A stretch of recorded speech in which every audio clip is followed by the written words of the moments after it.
करूंगा, धर्म की छाया में रहो लेकिन फल की आशा मत करो। प्रेम से बोलो जय माता दी, जोड़ते बोलो। रहना तो धर्म की छाया में है लेकिन फल की आशा नहीं करना है। देवी जी पर एक फूल चढ़ाया और देवी जी से बोला हमारे घर के दुख दूर कर देना। वाह भाई वाह, एक फूल चढ़ाया और बदले में घर के पूरे दुख दूर कर देना।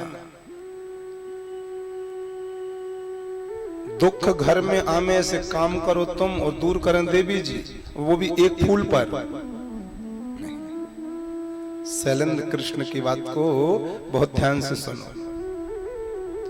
धर्म की छाया में रहो लेकिन फल की आशा मत करो, क्योंकि धर्म जो है संत महापुरुष कहते हैं वो बट वृक्ष है। क्या है? जोड़ते बोलो ना। धर्म जो है वो बट वृक्ष है और बट वृक्ष हमें खाने के लिए फल नहीं देता है, वो तो विश्राम करने के लिए हमें छाया देता है। धर्म भूखे इंसान के लिए भोजन है, धर्म प्यासे इंसान के लिए पानी है, धर्म अंधे इंसान के लिए आंखें हैं, धर्म परिंदे के लिए पंखे हैं।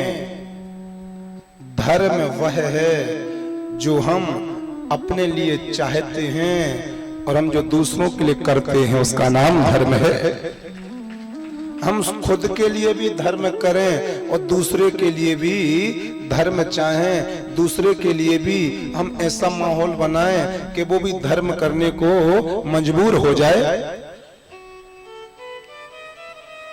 हम अपने लिए सुख, अपने लिए सौभाग्य, अपने लिए खुशी, अपने लिए प्रेम और अपने लिए स्वर्ग चाहते हैं, बस दूसरों के लिए भी, अपने पड़ोसी के लिए भी, अपने घर के पीछे वाले के लिए भी, अपने घर के सामने वाले के लिए भी, अपने घर के दाएं वाले के लिए भी, अपने घर के बाएं वाले के लिए भी हम यही सब माता रानी से मांगने लगे। इसी का नाम धर्म है। लेकिन हम कहते भगवान हम तो बढ़ते जाएं, हमारी तो वृद्धि होती जाए और हमारा पड़ोसी नीचा होता जाए, ये धर्म नहीं हो सकता।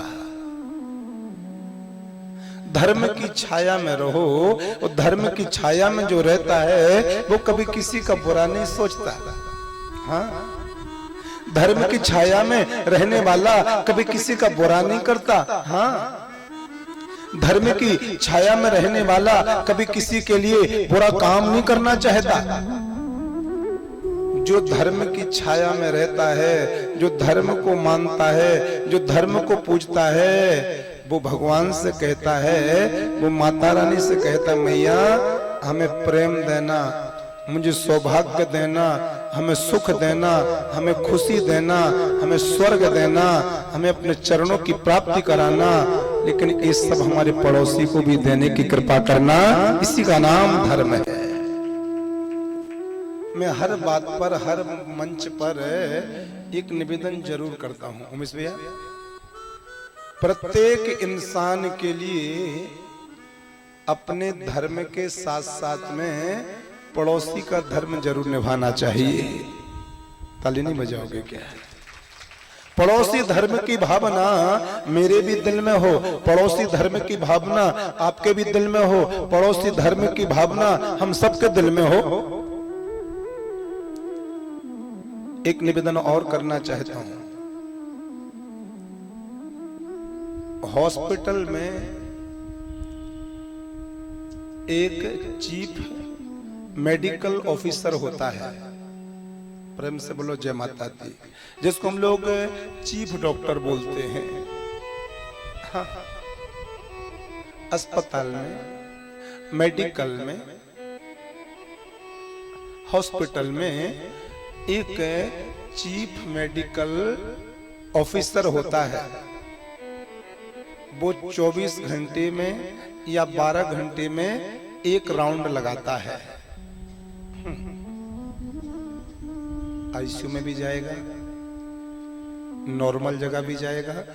हॉस्पिटल में जितने भी मरीज हैं, जिस वार्ड में हैं, वो मेडिकल हेड ऑफिसर 24 घंटे में एक राउंड जरूर लगाता है।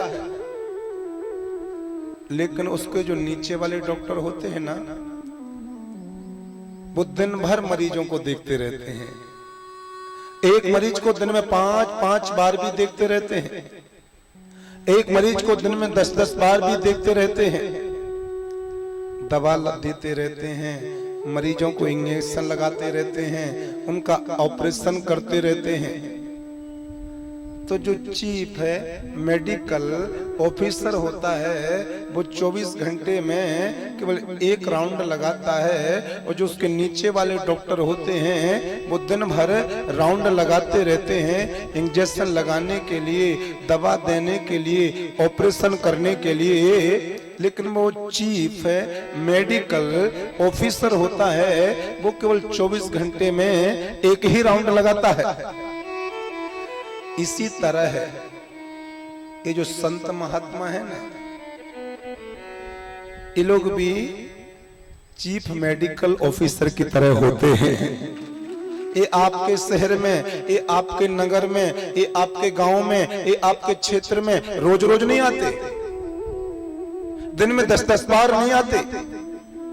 इस साल में आपके क्षेत्र में, आपके शहर में केवल एक ही बार आते हैं। ये एक ही बार अपना राउंड लगाते हैं। बाकी का दायित्व तो हम सभी लोगों का है कि हम अपनी ड्यूटी कितनी निष्ठा से कर रहे हैं, कथा सुनकर के हम कितना सुधर रहे हैं, कथा सुनकर के हम कितने अच्छे बन रहे हैं, कथा को सुनकर के हम कथा को अपने जीवन में कितना उतार रहे हैं। चीफ मेडिकल वो ऑफिसर तो एक बार आता है और वो पूरे दिशा निर्देश कर जाता है। अब आप उन दिशा निर्देशों को अपने जीवन में कितना उतार रहे हो, ये तो आपके ऊपर है।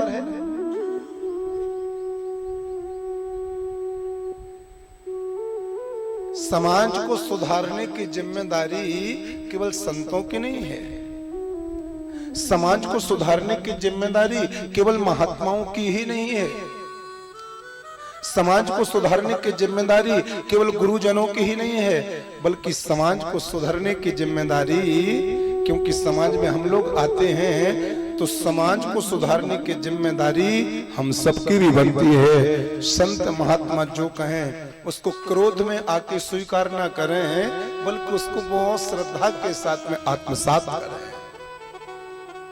सुनाने वाले के प्रति जब तक तुम्हारी श्रद्धा नहीं होगी, सुनाने वाले के प्रति जब तक तुम्हारा भाव नहीं होगा, सुनाने वाले के प्रति जब तक तुम्हारी निष्ठा नहीं होगी, तो तुम्हारे सामने जगत गुरु ही क्यों ना बैठा हो, तुम्हारे सामने शंकराचार्य ही क्यों ना बैठा हो, और तो और तुम्हारे सामने साक्षात भगवान शंकर जी ही क्यों ना बैठे हों, लेकिन जब तक सुनाने वाले के प्रति, सुनने वाले के मन में श्रद्धा का भाव नहीं होगा, तब तक उसके दिल दिमाग में कुछ नहीं चढ़ेगा।